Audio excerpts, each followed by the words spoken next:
Hello. In this podcast, I will be analyzing and evaluating a few articles assigned to me to review. In this, I will focus on pointing out main ideas and arguments of the authors, as well as bring in my own thoughts and ideas of what they have stated in their works. We'll be starting with Pagan Kennedy.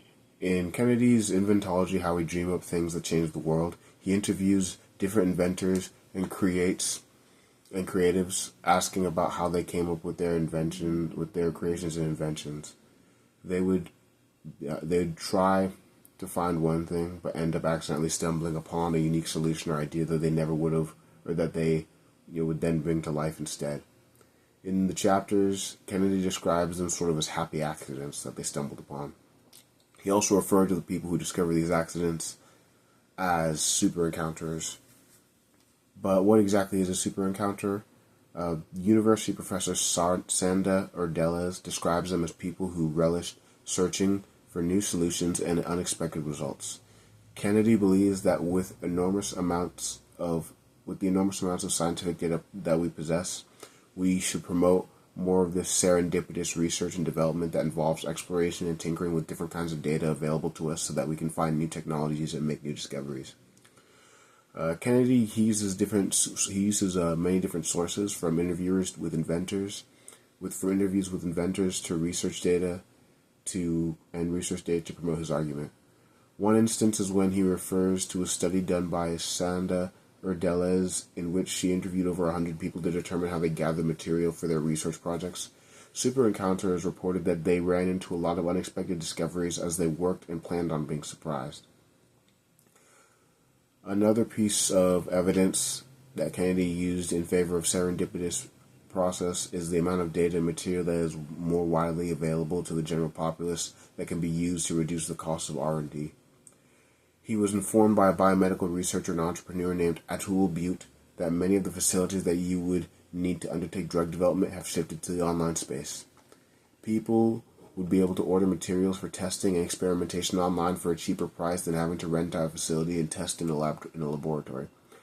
With the internet and the petabytes of data available for access, people can run experiments and research development from their own homes without having to break the bank on finding new discoveries. I think that Kennedy was hoping to convince the audience, likely people in positions of authority within the science and engineering community or just governmental authority, that it is a safe investment to create environments for researchers to stumble onto brand new discoveries due to the availability of information in the modern digital age.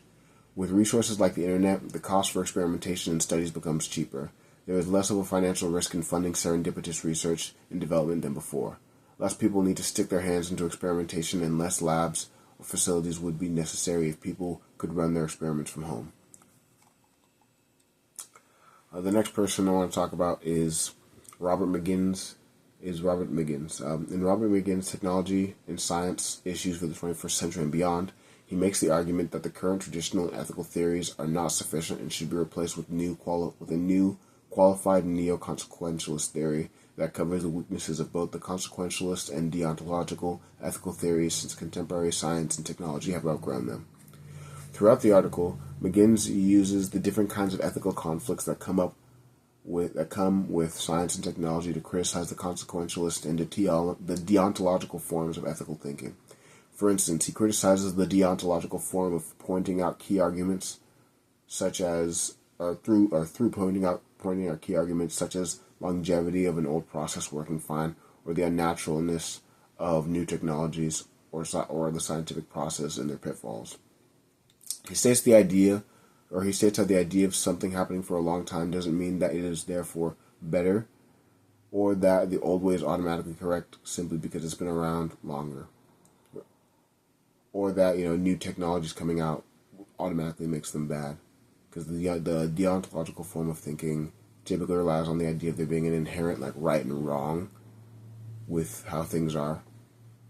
As for the consequentialist ethical thinking, he criticizes the fact that their idea of consequence-based thinking causes them to fail to notice the compounding effects that it has. When multiple negative effects go off from our actions, it leads to there still being a lot of bad consequences, even if we got more good out of each interaction than bad. Just because the good may outweigh the bad doesn't mean that the bad suddenly goes away. It's still there and will stockpile as you continue to make those choices and decisions until it grows out of control. In the end of his paper, he introduces this new version of ethical thinking called qualified neo-consequentialism thinking. This version of thinking states that the ethical judgments must hinge primarily on the assessment of their likely consequences.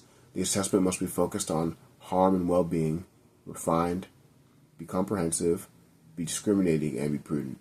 This is one of the first qualifications. The other is that it may be proper to withhold ethical approval if the projected harmful consequences exceed some substantial quantitative threshold or are not greatly outweighed by the positive consequences. I think that the author's arguments were rather sound. He makes good points about deontological thinking and how it can be dangerous to consider all actions to be intrinsically good or bad. Such a viewpoint can be too narrow to allow for possible positive change that may come from new technologies or sciences. However, I also think that it is important to not simply ignore the negative side effects of technologies just because they produce a majority of good over bad. There have been many rather ironic cases of technologies being created to fix social problems or issues, only to introduce new negative consequences that affect people all over. I can tell the author is trying to convince the audience that the deontological and consequential ways of thinking don't seem to fit with contemporary science and technology, and that we need to come up with a new form of ethical thinking in order to properly evaluate our current sciences and technologies for the sake of promoting more social good and reducing the negative social consequences that come from them. Thank you for listening.